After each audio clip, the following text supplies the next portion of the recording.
Okay, thank you everybody for coming to the next installment of the International Weekend virtual session here in New Hampshire. This next session, I have the pleasure of introducing to you the Grand Education Officer for the Grand Lodge of New Hampshire and the District Deputy Grand Education Officer for District Number 5, Right Worshipfuls David Akridge and Timothy Stickney. Thank you very much for joining us, brethren. Well, thank you, Brother Dennis, for that introduction, and good afternoon, brothers and sisters. And we are going to hopefully be a little more interactive than some of the other presentations. That's not a knock on them. It's just kind of my style.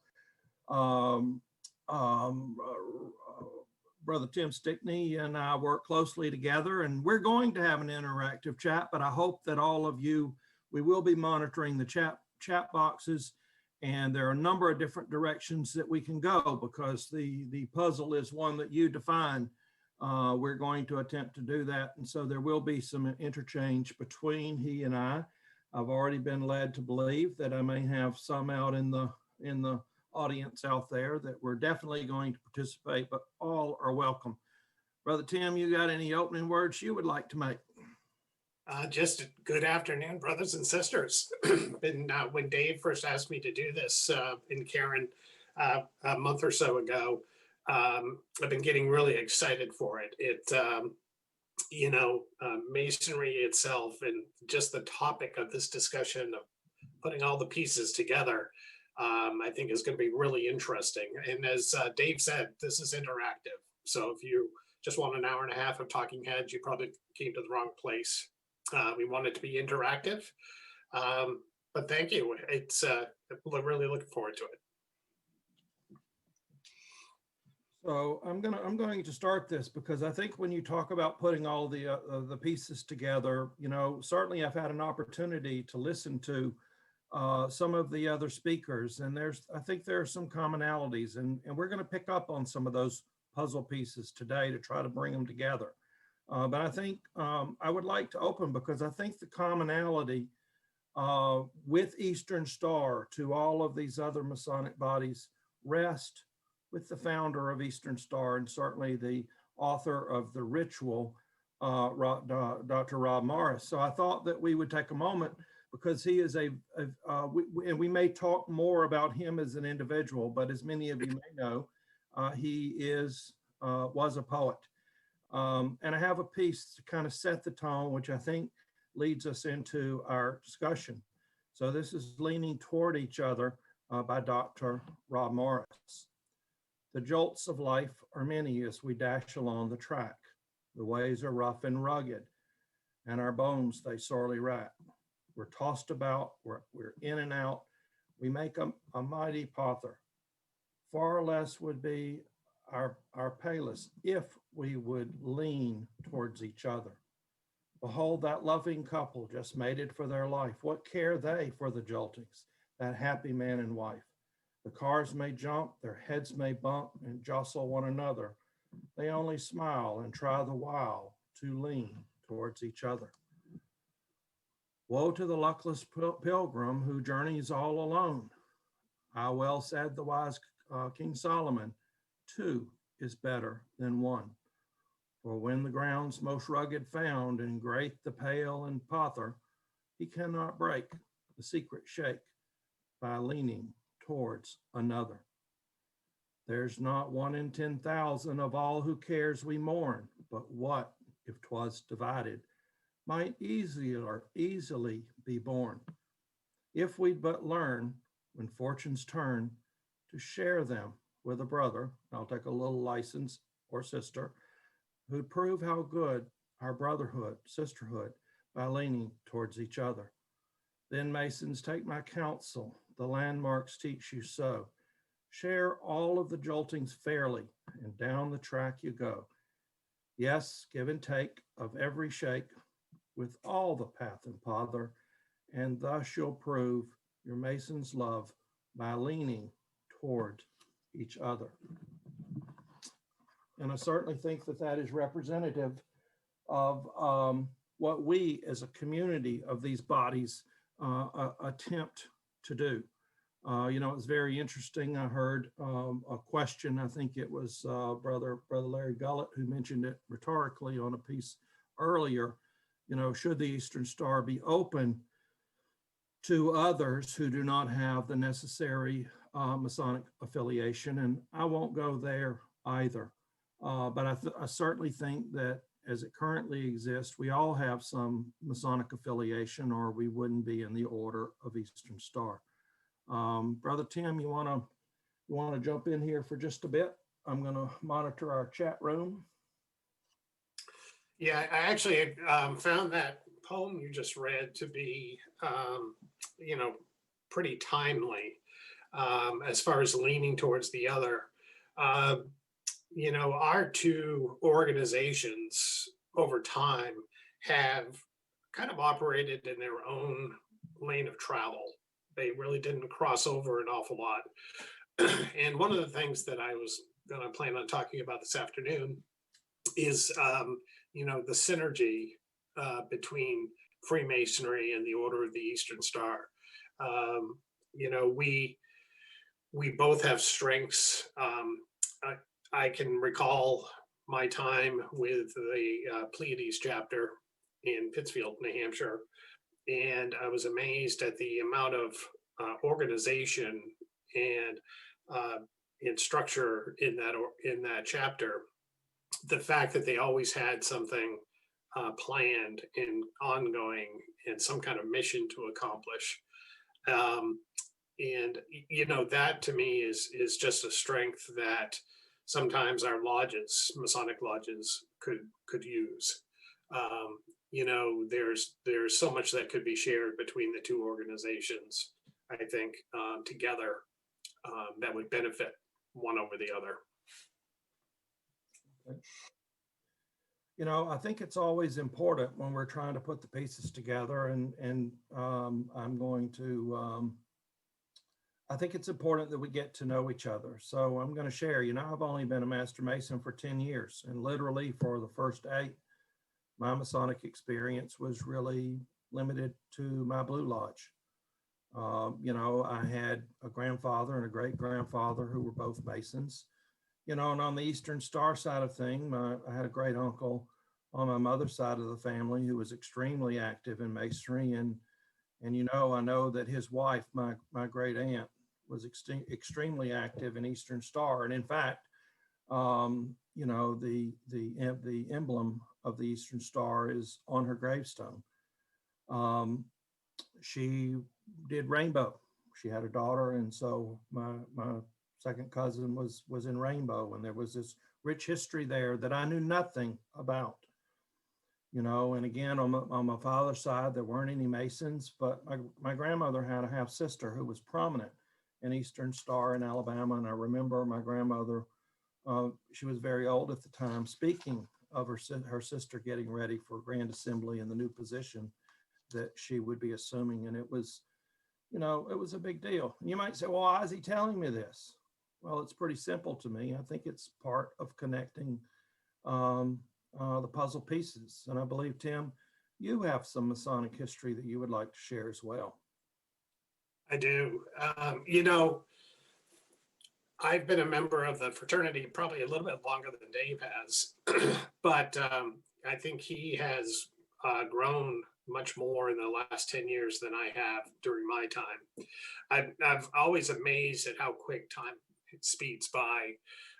When I reflect back on my first arrival in the fraternity, I remember how overwhelming it all was. We had to learn all of this ritual, which of course is encoded, and then we had to be able to recite it back verbatim. So it became really clear to me right from the outset that I wasn't just joining a social club.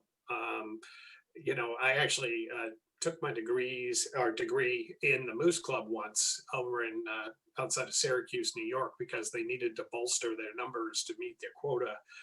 And I just remember all the officers just kind of reading from their books, and I was reading from a book.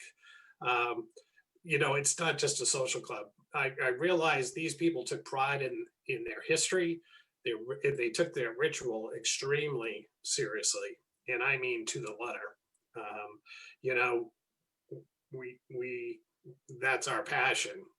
Now, other than my grandfather, like Dave, there were very few in my family that were there to expose me to Freemasonry. What I remember, and the reason why I knew my grandfather was a Mason, was the fact that he wore on his hand a red ruby Masonic ring. But he never talked about the fraternity. He never talked about anything. It wasn't until his funeral where I was exposed to these men in kind of funny aprons. I didn't really know. That's the first time I'd ever seen that. And they, of course, gave their brother a send off with a Masonic funeral. And I just found that to be fascinating and different. And it really piqued my curiosity. And it wasn't until I was talking with a friend from church in Pittsfield who happened to be secretary of our lodge. And I was kind of quizzing him about, what Masons do and that type of thing, kind of hoping that he would ask me to join the local lodge. But he never asked me. And I finally came down and I said, "Jesus, Cliff, how do I join the lodge?" And he says, "Well, you just took the step. You asked me, and now you can join the lodge." So to me, it was a mystery. I was waiting for someone to tell me or ask me to join a lodge. So that was a little bit different. But, I found out that unlike those social clubs that I mentioned, whether it's the Elks or the Moose Club or any other social organization like that, I was truly exposed to a global organization where how far and how deep I wanted to go was only limited by myself, the amount of time I contributed to it. Of course, the wallet was a factor too when I was younger, because all of those organizations have an annual dues. So that's somewhat limiting. But it was only until maybe the last few years that I started branching out. Obviously, I did become a member of the Eastern Star with my wife earlier, but starting getting into the York Rite and those types of ancillary bodies as well. It's been quite an eye opener, obviously, since then.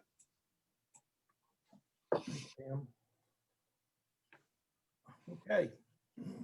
So kind of continuing this path, and you might say, what does this have to do with putting the pieces together? Well, I'm getting there, but bear with me, because as I mentioned, for the first 8 years, it was all about Blue Lodge. I don't have any regrets about that. But, following my 2 years as worshipful master in my lodge, now it was time to start working on some other things, because I think, as we all know, fundamentally, we all came here because we chose to be here. There was something, whether it be in the Eastern Star ritual, whether it be in our Masonic ritual, whether it be, a continuation in the York Rite bodies or the Scottish Rite degrees, there was something in our heart. There was something that drove us to become a part of these organizations.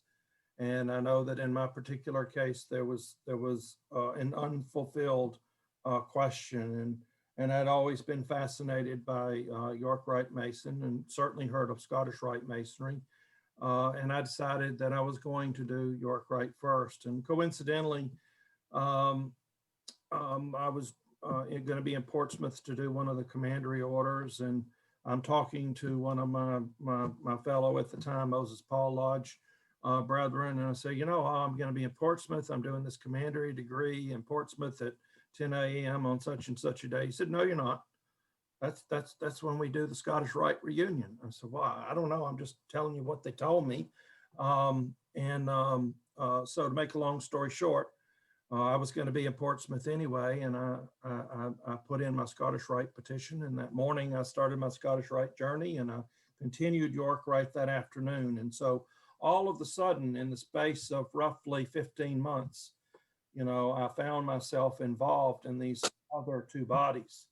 And there's this circular thing that occurs, because you see a lot of the people are in the same, in these different bodies, in these different organizations.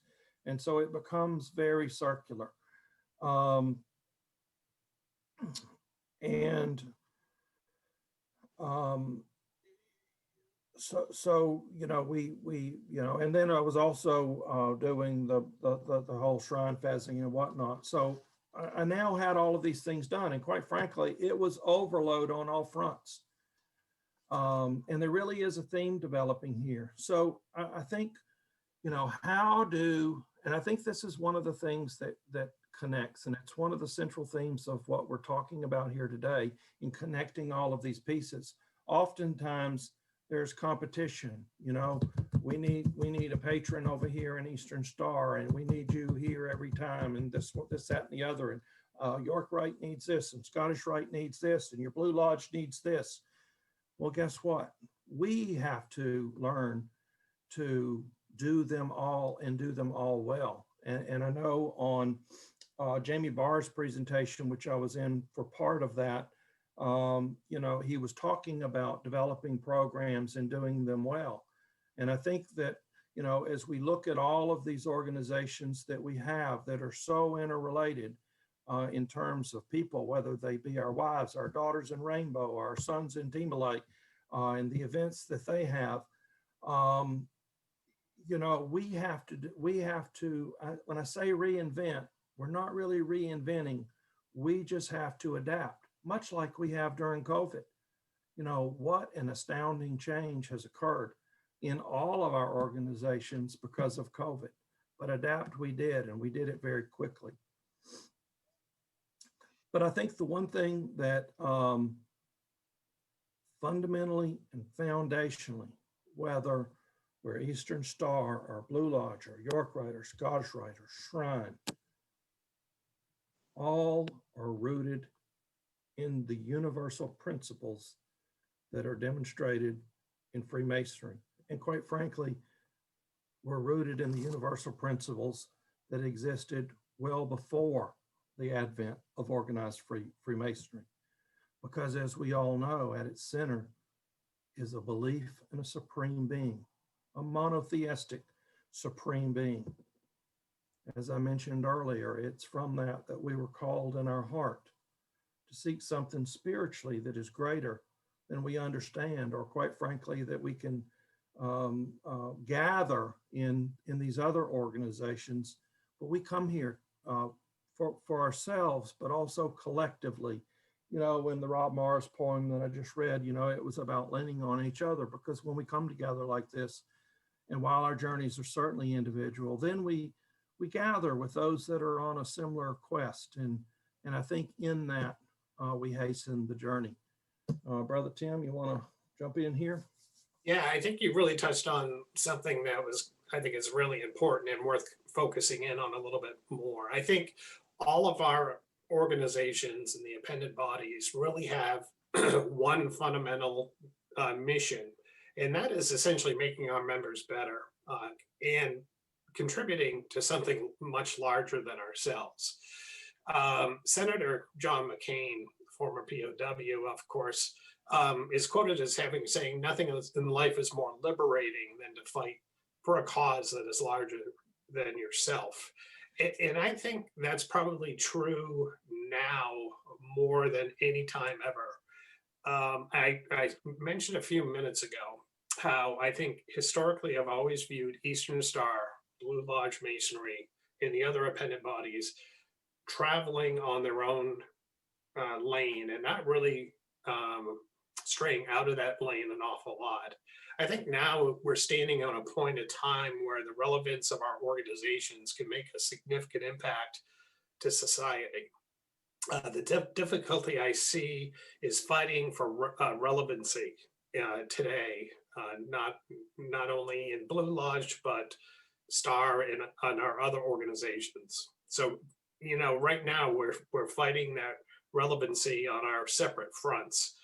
But just think for a second, what would the possibilities be if we joined forces, teamed up in a united effort to snap together the four pieces of life?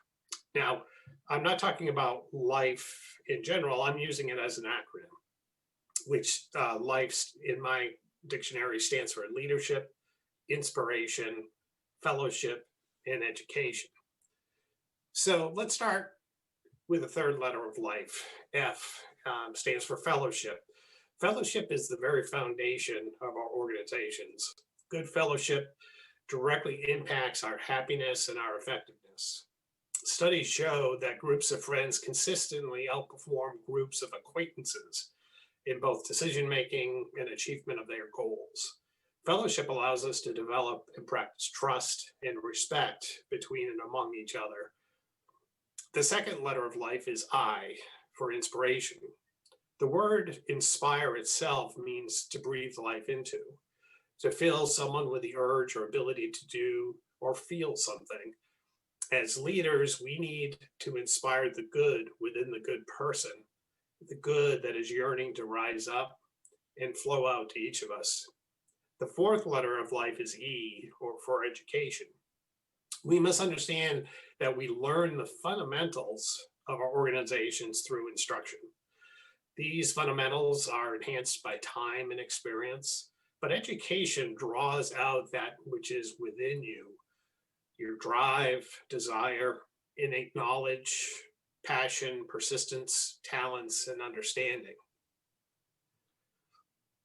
Finally, the first letter of life is L, for leadership. We all have hopes and dreams beyond fellowship, inspiration, and education. We are all leaders in society, from those at the top of our organization to the newly made member. As leaders, we have to teach good people our wonderful Masonic values. The best way to do this is leadership by example. We must live and demonstrate our Masonic values every day and through every interaction with others.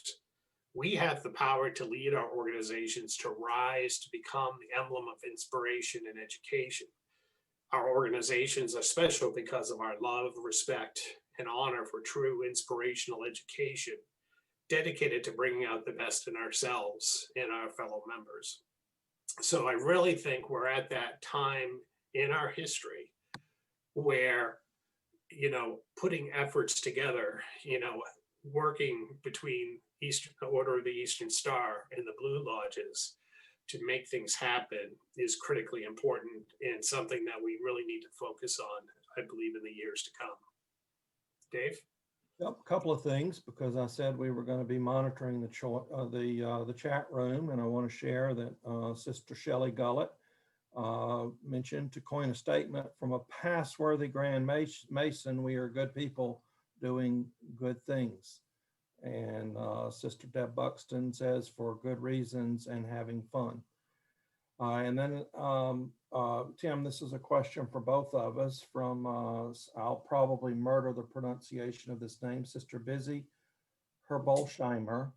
And she states, as both newer Masons, but having Masonic heritage, do you wish you had entered the craft, knew about it earlier, and the other orders too? How would you reach out to people with heritage to join now? I'll take a first stab at it. I think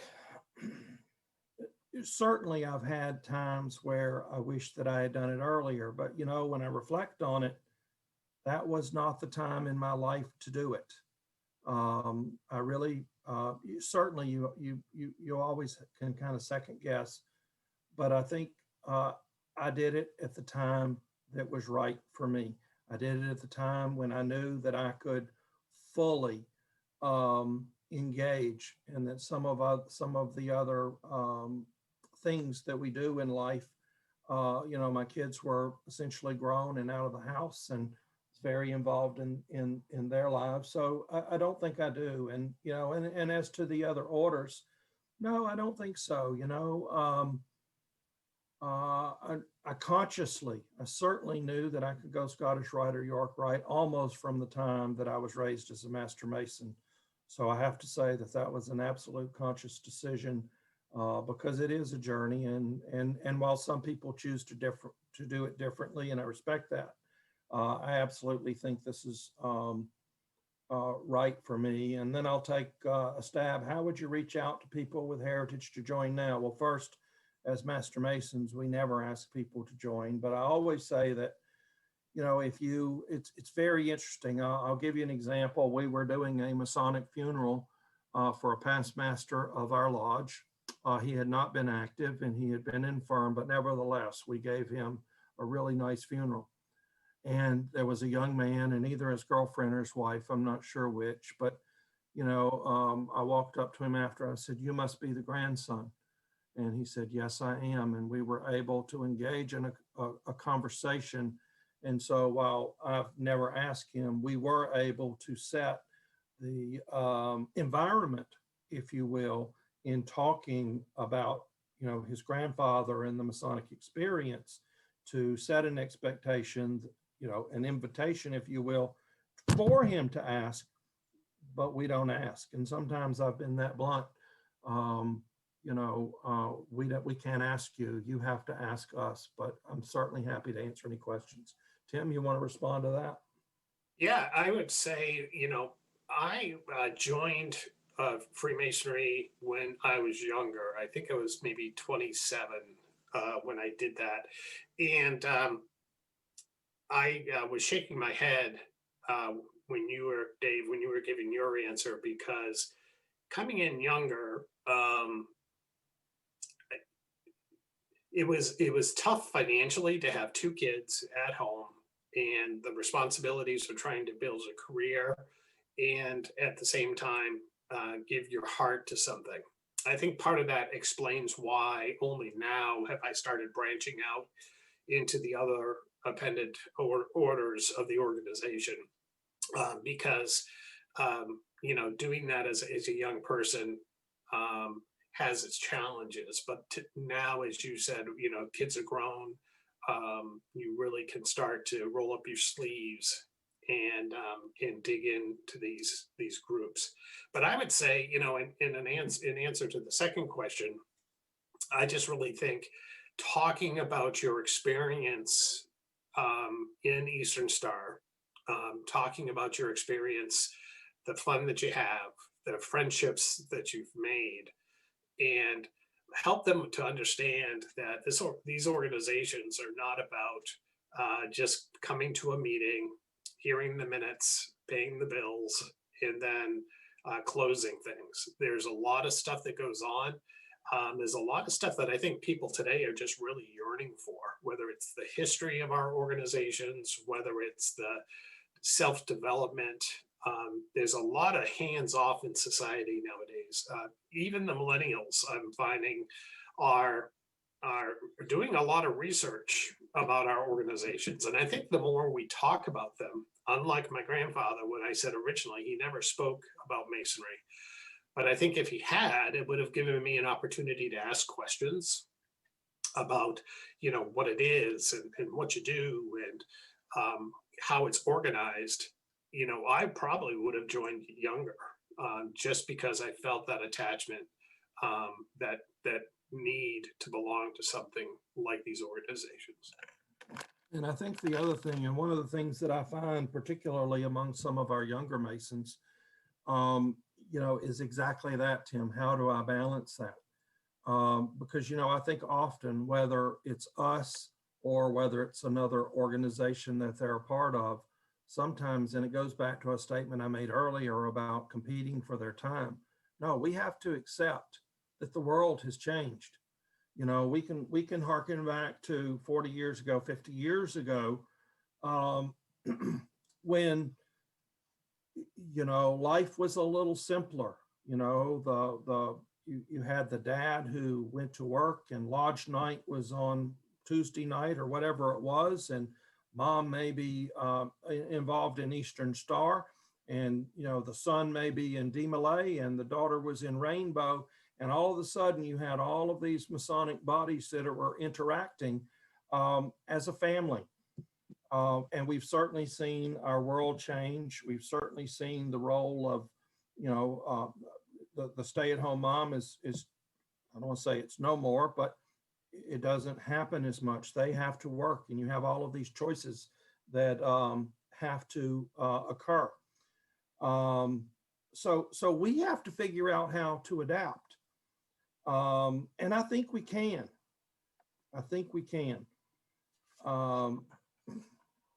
We probably remember, and this goes to a theme, whether you go back and look, what was happening then, whether it be meetings, charitable causes, community events, holiday parades, 4th of July parades. our bodies were all visible and active. And as society kind of changed and the composition of the family changed, and I think also formal religion receded, that is our opportunity, because you know what? In every organization that is represented here today, we all acknowledge that volume of sacred law, that belief in a supreme being. And that is what we have to build on. That is what we have to demonstrate to the outside world. I'm going to stop just a moment. I would probably just build on that, Dave, a little bit Go too. You know, what we're seeing, at least what I've experienced in Freemasonry over the last few years, is a real interest in the fraternity from a lot of younger folks. You know, we had, I think, reached at the peak of our population in the United States, like back in 1959, 58, I think it was, where a lot of the guys coming back from the World War One, World War Two, and Korea were joining our ranks. And I think we went through a bit of a spell where the baby boomers and Generation X just didn't follow their parents into those orders. But now I think what we're seeing is a real curiosity from some of those young men out there today. The internet is a huge tool. Well, I can remember back when I was young and we had the Funka Wagnalls or Encyclopedia Britannica, and that was your wealth of knowledge there. Today, young folks can go out and do research, and I think they're really coming in now, understanding what our organizations are and what it is that we do. And because they're not coming in with a blank slate, they're coming in with a mission to join, engage, and develop. And I think we've seen a number of circumstances where that's happening.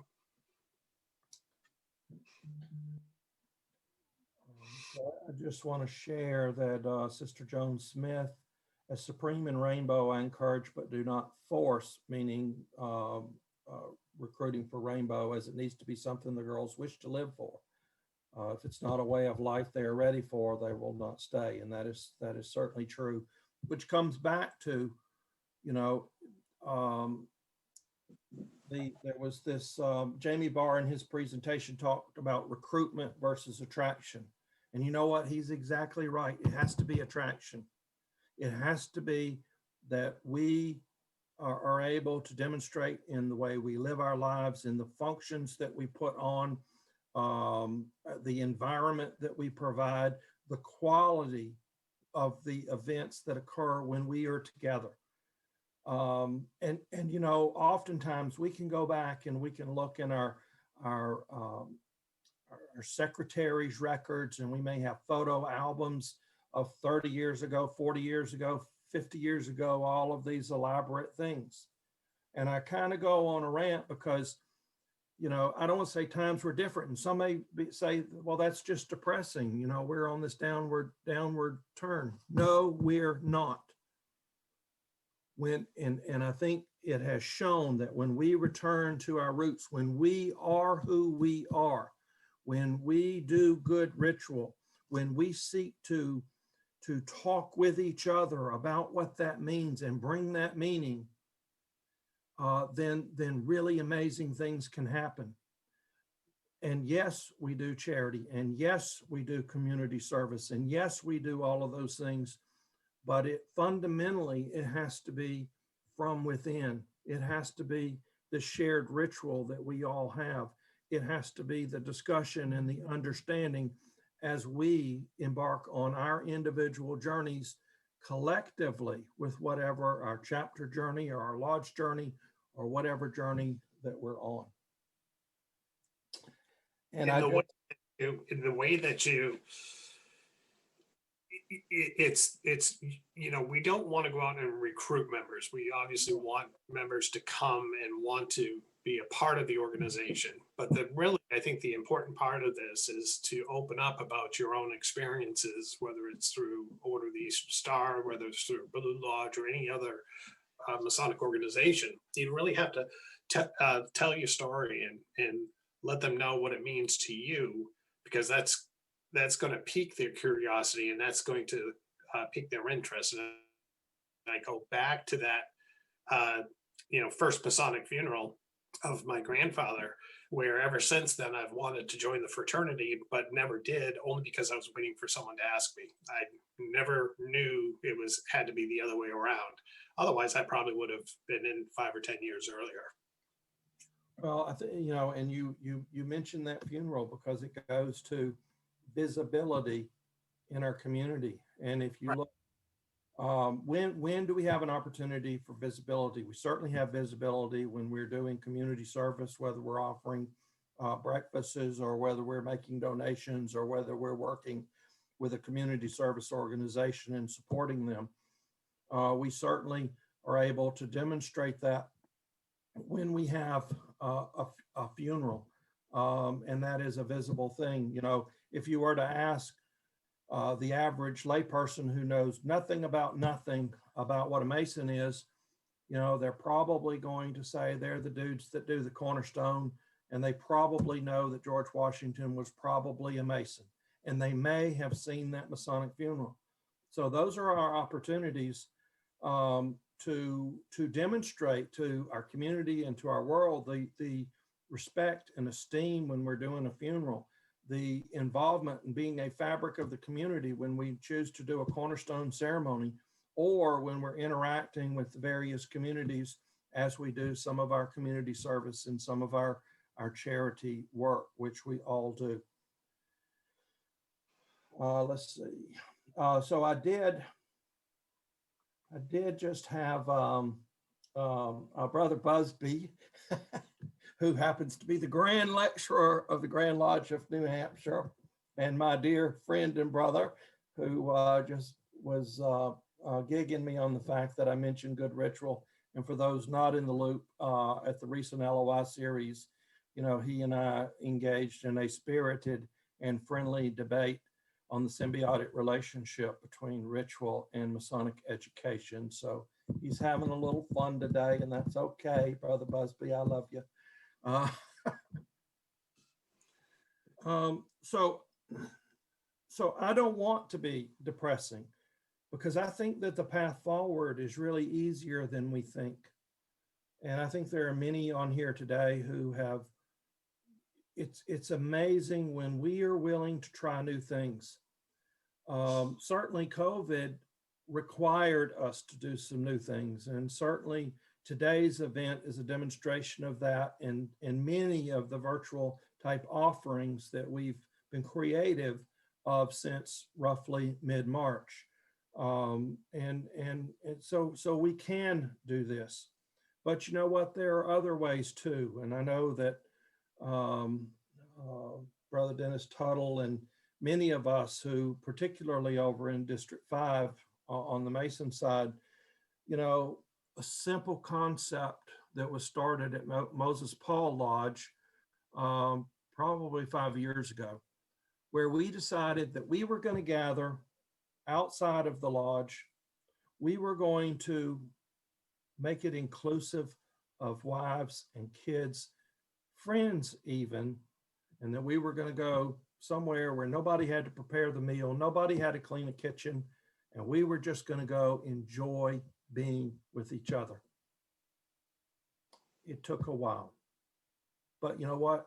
And this goes exactly back to what Jamie Barr said. There were times when we may have only had 3 couples. That's okay. We continued it, and it built.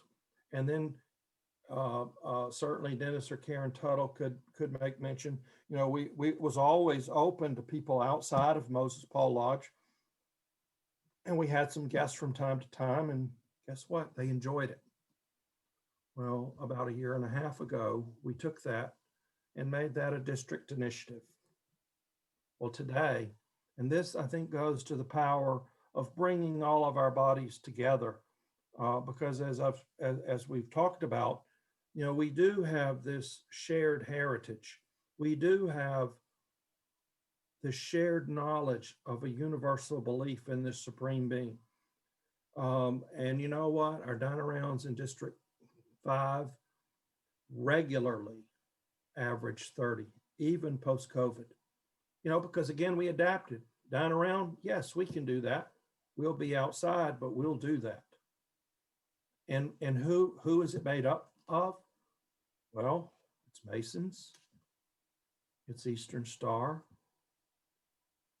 it's Scottish Rite, it's York Rite, and we all are able to come together and just be with each other. Certainly, we talk some Masonic stuff generally about events, but you know what? I've really found that when we know each other, and I don't mean know you're a member and I see you, you know, once a month. I mean, know, break bread with each other, have that fellowship, which is an enhancement to what we all do. It brings us closer. And I know that we have a core group in District 5. So I think we have to open ourselves up. I think we have to open ourselves up to try new things. If they work, repeat them. If they don't, assuming we've executed them well, then we go and we try something differently.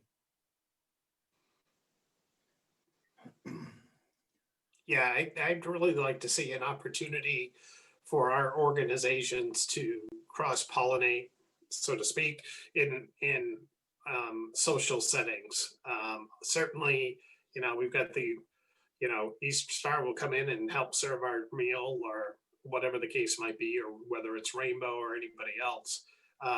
But we have events like in the summer where we have Masonic Unity cookouts and those types of things. I'd really like to see a lot more of those, and you know, getting together, because we do share fundamentally so much between all of our organizations. I think that would be just a lot of fun. And you know, District 5 does a great job of it through the diner round. We've tried, and I think District 2 has tried picking that up. No, look, just because I know there's some District 2 folks on there, and I certainly don't want to take away from them. They did. They a little bit different format, but that's okay, because you know what? They adjusted to what was right for their district. And you know what? They were very successful. And guess what? We also, probably because of Brother Dennis and I doing a little trash talking, which we're prone to do, you know, the last District 2 event that was done literally right before the COVID shutdown, you know, we brought over District 5. So all of a sudden we're sitting in this restaurant and we have roughly 50 people, if I remember, from all over, primarily District 2 and District 3. There were Eastern Star and York Rite and Scottish Rite and there were over 70, David. 70, and we were all there. What a special time. What a good feeling. Yeah, and that's just, you know, one example of how good things happen when we all come together, and whether it's social, whether it's food, whether it's helping to raise money for our favorite charities, whatever the case might be. I think there's real strength in some synergy there. So I know that Sister Smith has asked the question, what can we do to increase interaction between youth and adults? And you know, I think that some of the events, as we're describing in these, I'll give you an example. There was an attempt last year, and Brother Dennis can verify this, that last year, rather than have a District 5 master's class, we said, you know what, we're not going to do that in December. We're going to have that date be the date for our Christmas gathering, and we're going to open it up. And it is open to all Masonic bodies. It is open up to all of our Blue Lodges. It is open up to Eastern Star. It is open up to DeMolay. It is open to Rainbow. Now, we didn't have any DeMolay or Rainbow, but that's okay, because if we can put some, if we can create these type of environments where they feel welcome, I think it matters. I know certainly it was canceled this year due to COVID, but when we have the annual picnic for all of the Masonic Unity Picnic, I know that DeMolay and Rainbow are included, but I think we as, well, I guess it works both ways. We need to plan some events together, more so than just the Rainbow Girls are serving dinner that night, because that's really not an environment to really get to know them, because they're serving a function and they're doing fundraising, and we're there to go upstairs. So, we also have Brother Busby, who is beating the ritual drum out there in the Netherlands, and that's okay. Dave, I would offer up, that Masonic Unity event in the summer is one example, but, it's something that it's the exact type of event that we could do more often. It doesn't have to be just an annual thing, whether it's regional, whether it's, district, anything like that. Just getting the kids, both Rainbow and DeMolay, involved with us, whether it's outdoor games, whether it's barbecues, that's the way that you start building something bigger than just these isolated organizations. You're all coming together as one family. And I think if we could start putting some effort along that line and considering ourselves one big family, then that's going to help bring in that inclusion that that we were hoping to achieve. And I think that's right. And often it's very easy to get off course, because all of a sudden the functions, the barbecues, the gatherings, the fundraising becomes our primary focus. Well, if that is who we become, then guess what? We might as well be one of the other organizations, and I know that Brother Busby would agree with me on this. The barbecues, the entertainment, the things that we all do together, those are enhancements. Those are that fellowship part of it, but we still have to remain focused on that binds us together. And no matter what our organization, or even if we're a member of all, that ritual, yes, Brother Busby, I said the word, delivered with meaning and understood as to its meaning, so that we are accomplishing our primary journey, which is to travel that road, to make that journey, we as individuals. And when we do that with people that are like-minded and like seekers, even though the journey may not be the same for each of us, then we are able to reach our goal. We are able to travel that path and make forward progress. And while I'm on a little bit of a roll, rightly or wrongly, I lost. You know what? I'm going to jump to you, Tim, because I was looking over here in our chat room and I lost my train of thought. No, that's quite all right. I mean, I was just sitting here thinking, I was on the New Hampshire Eastern Star website earlier today, and I saw pictures out there of all these social events, folks going to ball games, things like that. I think those are all great opportunities, again, to expand the universe. If, for example, if the Eastern Star chapter is planning on, let's say, going to a Fisher Cats game as a group, let's open that up to our Rainbow, DeMolay, and the Blue Lodges as well. Let's make that great group of 30 people a great group of 50 or 60 people. And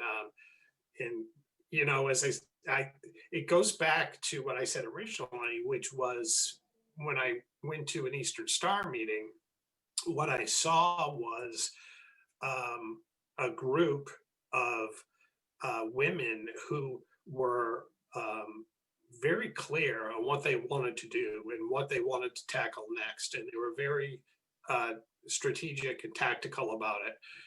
And, sometimes we men in the Blue Lodges tend to be less so. Sometimes we need a little nudge. So seeing opportunities like that to get out as a group and those types of things, if we could share that across our organizations, I think that's just going to be a win for everybody. So one of the questions that's on the chat is about Rob Morris, and there may be some who don't necessarily know who Dr. Robert Morris was. So I'll give a brief overview. But I'm going to start with this because, and I know that Dennis and Karen Tuttle can vouch for this because, I didn't tell the story about how I came to Eastern Star. Well, we're at a gathering, believe it or not, of Scottish Rite over at Brown's Lobster Pound, and we weren't able to go out on the boat that day, but it was good fellowship, and we were having good food. And I know that Karen was talking about Eastern Star, surprise, surprise. And it was at that point that I made a decision that I would put in a petition, and a very good friend of mine who is also a brother, and his wife, who I know very, very well. He's a 40-year Mason, and you know what? She really didn't know what an Eastern Star was. Shame on him. And she joined, and she's very active. But I want to talk a bit about Rob. So we're talking, and this kind of goes back to the earlier point about how do we do things together? How do we make impressions? And I asked the question, I think it was about a year ago, only because I follow the Grand Lodge of Mississippi, and I saw on their Facebook page, I believe it was the end of August, that they were having this big Dr. Rob Morris celebration in the state of Mississippi at the Little Red Schoolhouse, where all of his writings are housed. And the Grand Lodge of Mississippi and the Grand Chapter there were having this big event. So I asked the question to Karen. I said, Karen, why don't we do that here? I said, have we ever done that here? And I think there was a time when we did that. That's an opportunity to create an event around something that is significant. It's also an opportunity to create an event with some of the other bodies. And I think that gets us back to, how do we coordinate? How do we do some of these joint things, yet we remain separate, and we do the things that we all do well. And if I'm being repetitive, I do apologize. But Dr. Rob Morris, as we all know, wrote the Eastern Star Ritual. And as most of us may know from our history, that Dr. Rob Morris was a Master Mason. He was, he was a very dedicated Mason, and he was the Grand Master of Masonry in the state of Kentucky. And during his time, he was also a very ardent, this is about the time that the women's rights movement started, and he believed that there ought to be, and I suspect because of the universal principles of Masonry, that there ought to be an opportunity for women and their contributions to society. And thus, he kind of went down that road of this adoptive right of Masonry. That there was value, and really, to your point, Tim, it's no mistake. You see it in these Eastern Star Lodges. I mean, Lord, these ladies would just wear me out if I were there all of the time, because they are so incredibly organized. And I have to tell you, when I went through the Eastern Star Ritual, what a moving experience. And it was really coinciding with, the movement of, she's your wife. The ladies are not there just to cook, clean, and do whatnot. They are equal. They have this contribution to make, and they need to be able to celebrate these principles. As we also know that Eastern Star is not limited to women, so I don't mean it in that manner or fashion. And I hope that I'm not saying anything that is offensive to anybody, because I'm trying to be very careful and historically accurate. That was back in what, the 1800s, late 1800s?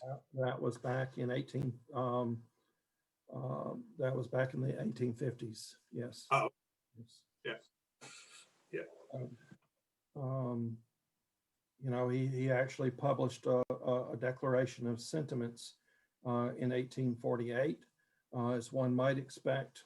That was not very well received among the Masonic lodges, and in fact, that there was some pushback on the Order of Eastern Star, because there were some Masons who referred to Morris as a petticoat Mason, because it was very controversial. But clearly, it was right. And So you're saying that Freemasonry can be slow to change sometimes? yes, that's both its strength and its weakness as well. Yeah. But I think it gave a platform, and I also think that he was a progressive Mason, and thus Rob Morrison is the author of the Eastern Star Ritual, and again, we call it an adoptive rite. And I could probably spend the next 2 hours going through and doing a comparative, although it's probably not the appropriate forum, of the Eastern Star Ritual and how that compares to the Masonic ritual. And there's some very very strong similarities. There was a recent book published by Right Worshipful, I think John Staples, about Masonry in academia. It's available on McCoy. But I think this comes back to the earlier thing. You know, we are not like the rest because we have substance. We are in order, and an order has purpose, and we have this uniform system of that belief in that supreme being and these universal principles that have existed since time immemorial. That is our strength, and that is what we have to always come back to. That's what we need to keep as our focus, because all of these other things, you know, the fellowship and the what are just enhancements. The gatherings are enhancements. The fundraising are enhancements. They're what we do together to experience fellowship, but it has to be rooted in that underlying foundation of what we all stand for, whether we be Masons, the Masonic family, for lack of a better word. And that goes from Rainbow and DeMolay, as they're kind of growing and developing. You know, it used to be a feeder system, I guess, to a certain extent. It still is. And I think we certainly have to find a better way to populate both our Rainbow and our DeMolay. But I think at the end of the day, it comes back to, you know, some of the things that were said in some earlier presentations, you know, particularly by Jamie Barr. It has to be attraction rather than recruitment. You know, if we're not attracting, it's because there's a symptom of a problem. And I argue very strongly that it's often because we're not visible.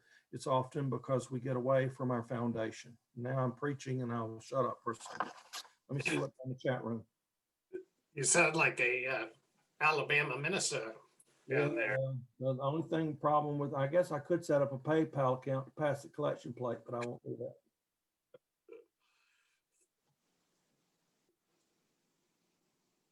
Okay. No, but Dave, I agree. You know, based on what you were saying, it's, you know, the youth groups are, and actually, I never looked at statistics, but I'd kind of be interested in seeing them, of how many Rainbow and how many DeMolay actually continue on, they turn of age. But again, you know, focusing on those, it's got to be a place where there's fun, there's learning, and there's attraction there. And it's really not a lot different than the adult versions, right? It's all the same thing. We talk about a lot of the fourth meeting, the importance of the fourth meeting. And what that means is that In Blue Lodge, we've got 3 degrees. And so the first 3 meetings that a brother attends are his 3 degrees. And it's not until they actually hit their 4th meeting where they actually start to see what goes on, whether it's business or education or planning or anything else that is Masonic. And it's so important for that 4th meeting to mean something. You know, if we simply go the rote agenda of reading and accepting the minutes, paying the bills, reading correspondence, and we don't bring anything else as a benefit of membership, then we tend to see a lot of retention slipping. You know, our Grandmaster, Kenneth Clay Jr., has established 4 pillars for his term in office, and one of those is retention. So and of course, the other one being education. And I think they kind of go hand in hand. You know, this is a journey that we're on, each individual, but as a group as well. And we have to make those meaningful. And if we can do that in the youth groups, then I think we'll come up with some very well foundationed Eastern Star members and Blue Lodge members as well. I want to take a step back, and I want to, you know, the one thing that we can't do in a virtual a situation like here, but I'd like for everybody that's on here to just take a moment and think of one event, one ritualistic event, one initiation, or perhaps it's one in which you were delivering ritual that it was a wow moment. And what were the elements of that wow moment? And I bet you it doesn't take too many people too long to think. Perhaps you've been lucky and you've had more than one. But where it was like the stars aligned and everything was perfect. There was well executed delivery of the ritual. The candidates for initiation were visibly moved as a result of that ritual. There were the persons who were delivering that ritual were giving energy, and that energy existed in that room. And those people that were on the sidelines, everybody was in the moment. And you can't plan it, you can hope for it, and you never know when it's going to happen. But I would suggest to you that everybody on this call has had that one opportunity where you had that wow moment. And is that not what makes it so special? Is that not what binds us all together? Is that not what makes us different than some of these other organizations? And is that not what we shouldn't share? Agreed 100%.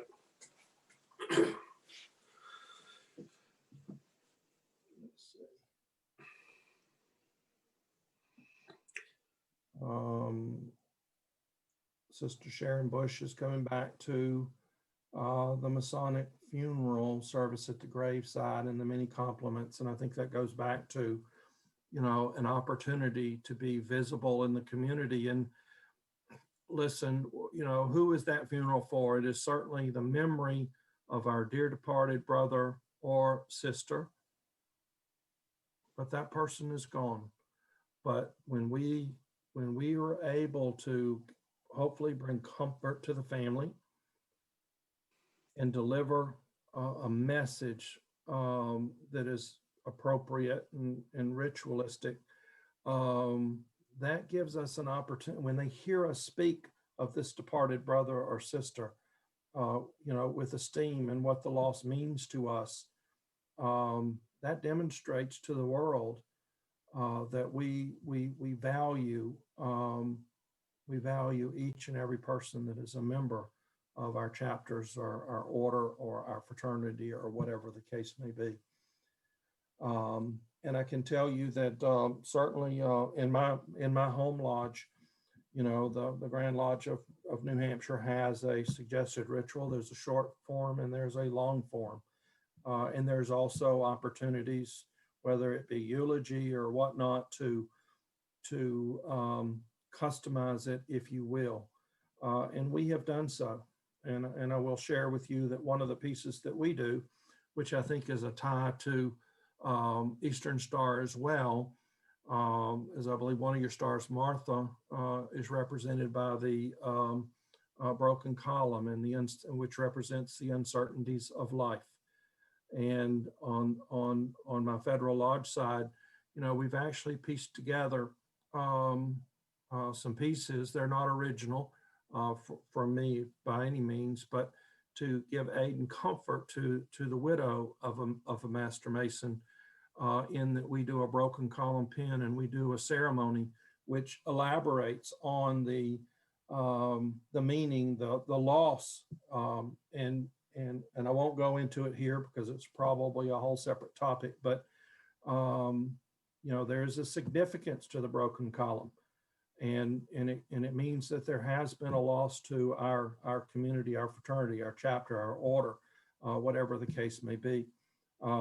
And it has an even greater significance if we were to go back and really go deep. That today is not the time or place for that, but that is certainly available should anybody want to avail themselves of it. Yeah, I'd probably say, getting back to your first question on contemplating times when that stand out in your mind as being significant from a event perspective. And I think I've been blessed to have 2 or 3 of those occasions in the past. And I'll totally reaffirm what you said, Dave, which is, it's not one thing, it's a combination of many things that come together and make an event stand out. It's not just one. It's certainly ritual is part of it. The mood of the evening is the second one. The people that are present is a key ingredient as well, those that participate. And I really think it's when a member experiences one of those events, it's really a binding effect between your heart and your mind to the organization and what it means to you personally on a deep down level. And on that front, I'm seeing from Sister Joan Smith, her comment was when we wove the lessons of Rainbow and Star together at Wanda Hubbard's service.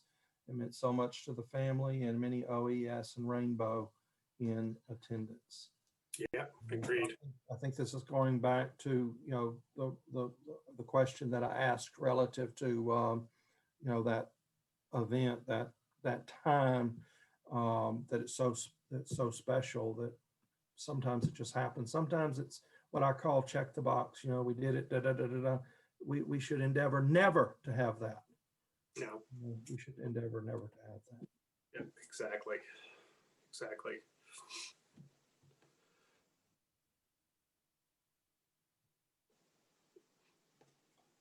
From Brother Larry Gullett, there are public plays available to be put on for all, including non-members, that we could showcase our fraternities and show the communities who and what we are.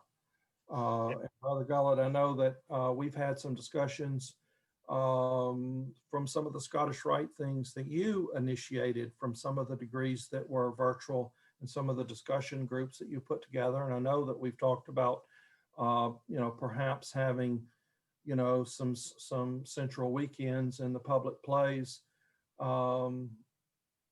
is certainly an opportunity to do some of that as well.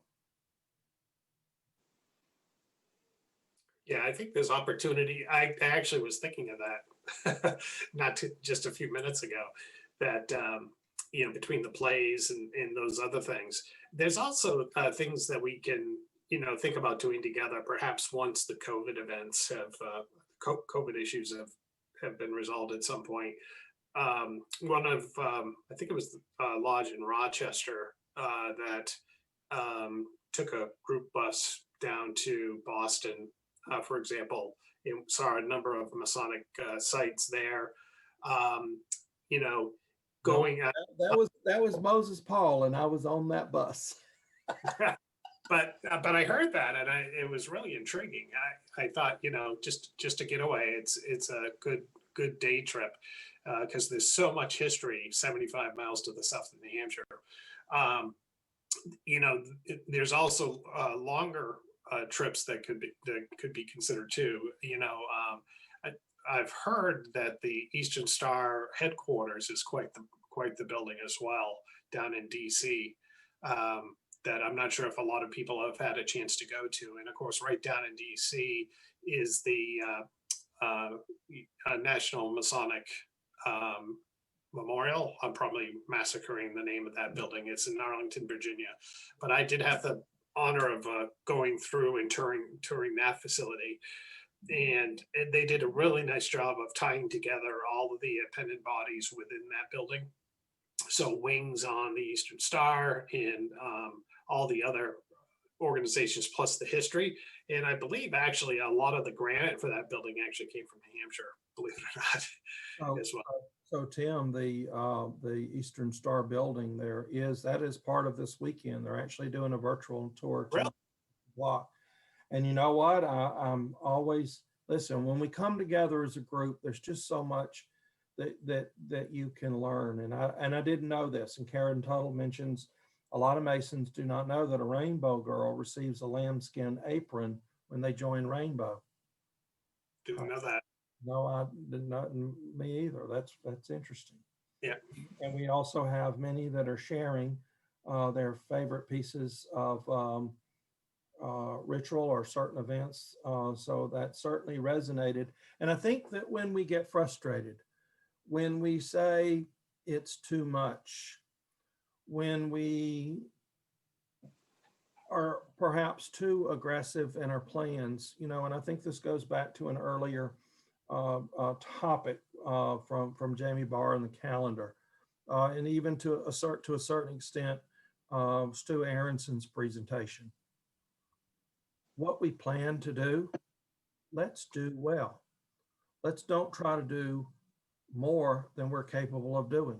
Let's don't do more such that we start to burn people out and people just throw their hands up and say, I can't be out 7 nights a week or 6 nights a week. I just can't do it. We burn them out. So, and I think this is where the opportunity to kind of bring all of these pieces together.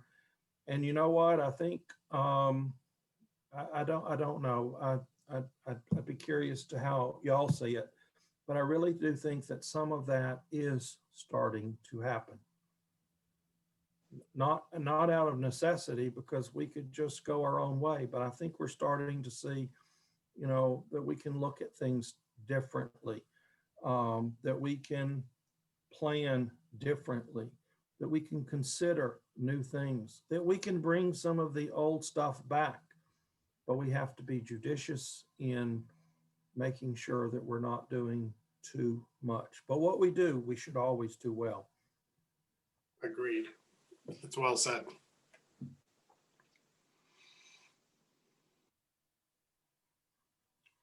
They just clarify that lambskin apron that the Rainbow Girls get is they wear it on their wrist. Oh, okay. Yep. So yeah, it's little bits of information like that. I've been a Freemason for over 30 years now, and that's the first I've heard of it. So I think that means that, really there's having a lot more interaction between our organizations would really benefit everybody. And I think, as we sit here today, I think that, it started yesterday and it'll roll through tomorrow morning. Hopefully for a moment, we've been able to, kind of close off the outside world and the vitriol of politics, the vitriol of bad behavior and religion and whatnot. We put that out. And I think, when we, as Jamie Barr was talking about attraction, what is the attraction to what we as Masonic bodies offer? And I come back to that fundamental, that volume of sacred law, that belief in that supreme being, that way that we each walk in our everyday lives. that way that we interact in our communities. And I think that that is how we're going to attract, because I don't know about you, but there's always been this wave and ebbs and flows, if you will. And yet, with somewhat of the breakdown of the family and this moving away from the dogmatic religious elements and religious training that may have occurred 40 to 50 years ago, there's still a spiritual need in the folks whom we want to attract. And the universal beliefs that we have and the ideals that we hold as central to who we are, I think allow us to attract those individuals. But it also means that we have to deliver on the experience. And that is the challenge. That is the opportunity. Yeah, that gets back, Dave, to what I was talking about earlier on in our conversation, is the fact that everything, whether it's social media, whether it's just the media in general, politics, everything in our life is always on 24/7, right? Our organizations offer individuals an opportunity to step away from that for a short period of time, go to a place of contemplation, go to a place of fellowship, go to a place where we're focused in on a common event and a common mission. If we don't, as humans, if we don't allow ourselves time to interact with one another on a common goal with a common mission, there's just going to be one great big hole in our soul at some point. And I think that's really the value of our organizations. It speaks to the heart, it speaks to the soul, and it speaks to filling a fundamental need that humans have, which is interaction with one another and building something together that is not only time tested, but is going to be there in the future as well. So I think that's a huge story to tell out there, and it's a great story to tell. And I think we're in a time now where it's needed now more than ever before. Well, I can tell you then this is going to go to Rainbow and DeMolay. Brother Busby is saying all Masonic affiliated folks should visit Rainbow and DeMolay degrees if they are able. I'm surprised he's being so polite because it's followed up by Sister Karen Tuttle. Guess what District 5 is doing on the next New Hampshire Rainbow Grand Officers Day?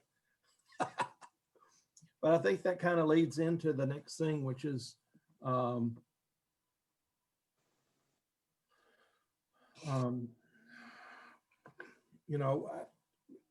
bringing it all together. And I think that, everybody has their own thing, and we all have to prioritize, and we have to do the stuff that we're supposed to do or want to do, actually.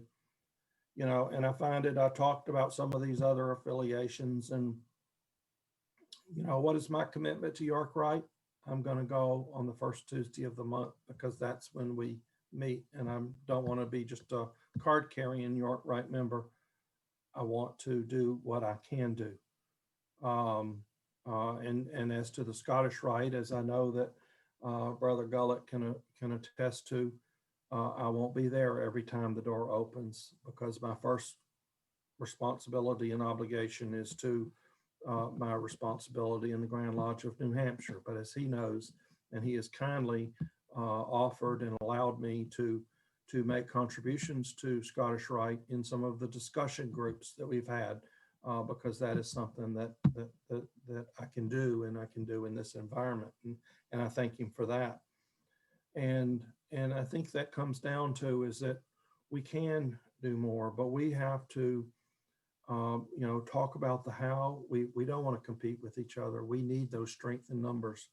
We need to rely on each other. We need to, and I think we're starting to.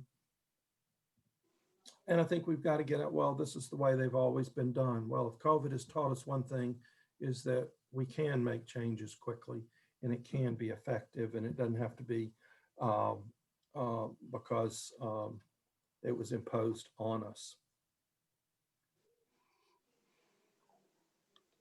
Let's see what we got on questions here. I'm going to go back to my central message, which is putting the pieces together.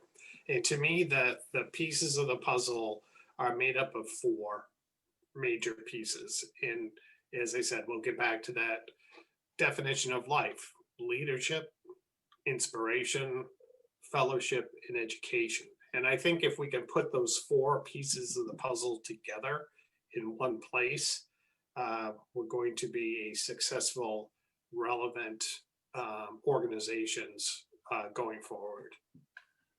We're there to set the tone. We're there to inspire.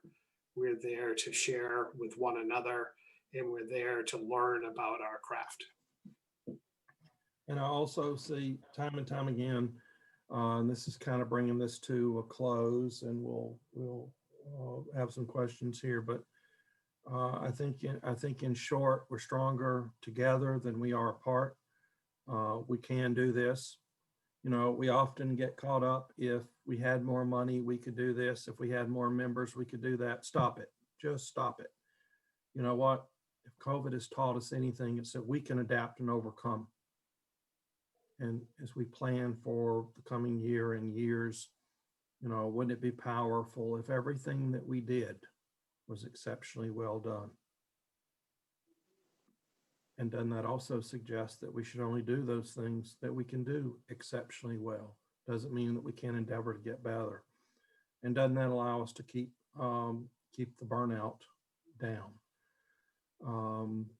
I believe that our future is bright as long as we continue to stay focused on what we see in the center of our lodge room, that belief in a monotheistic supreme being. And as long as we put our faith and trust in that volume of sacred law, and as long as we believe and understand in the ritual that we deliver, and that we spend time with each other, not only experiencing and delivering that ritual, but understanding it, so that we each continue the journey that we all embarked on, whatever period of time, whether you be in your first year or whether you be in your 50th year. There's always that journey. I see a question here from Sister Joan Smith. One thing that we used to do in Nashua was educate the youth on the symbols they found in the temple when they came to meetings. That made them curious about the craft lodge and OES. Well, you know, that's also, and that's really the flip, you know, just like the little lambskin for the Rainbow Girls. I didn't know, I confess that. You know, doing that for these younger, you know, it's much like when you saw the Masonic funeral with the aprons. You know, when you explain the significance of this, I think it's something to not aspire to, because they've got to feel it. But it gives them meaning at an early age. Yeah, one of the things that I was thinking about, I'm the secretary of my lodge. And so obviously we send out a monthly trestle board to all of our members. And getting back to the comment we had about Master Masons attending Rainbow or D-Malay events, I think part of the challenge that I can see experienced is we need to perhaps communicate a little bit better. I would love, for example, to include in our monthly trestle board when some of those events are happening and where they're happening, and encourage that type of thing. But we don't have a lot of cross communication happening.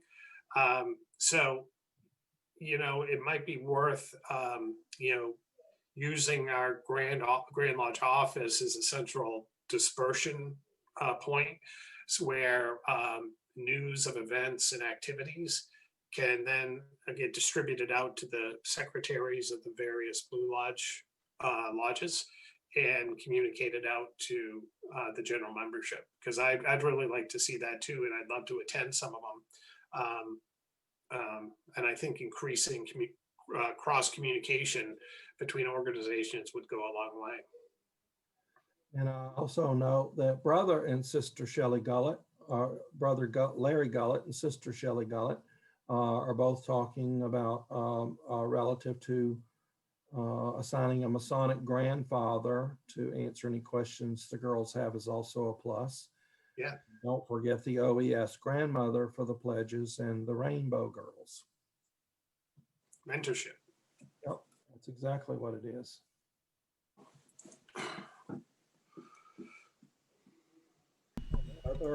Other questions?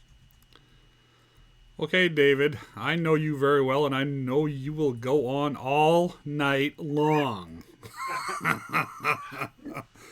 But it is getting close to that 4:30 time slot, so you've done a very good job of getting us right there. Okay, all right. So I got the hook. I just hope the attendees were able to get something from the messages that Dave and I shared. I know that I learned new things this afternoon that I'm going to take away and use. But I just really appreciated the opportunity to meet and present to this group.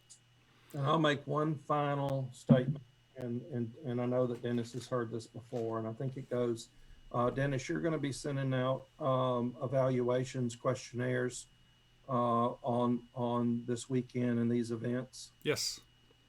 And I know he'll tell you to be honest, because this is a first, and I think it's an outstanding first start. But you know what? Each of you have time, and you've chosen to invest your time with us, and your honest evaluation is very critical, because you know what? I know I speak for everybody, but certainly for Tim and I, at least for the little part that we did, we hope that we've provided a return on the investment of your time, because it is your time, and we respect that. And with that, I will close, and it's Dennis Tuttle. It's 4:27. I think we're good. That is very good. Very good. Let me unpin you guys from this so we get a different view here. And one. There's the other. And now we should have another participant here somewhere. Aaron Bush. Oh, yeah, she's not showing her video yet. That's why. Ask her to unmute. Ask her to start a video. I'm waiting for Sharon Bush. There's Sharon. Hi. Actually, you said 4:30, Dennis, so I have 2 more minutes. Dennis, you took away my time. You're lucky you've got. See, Dave? What can I say?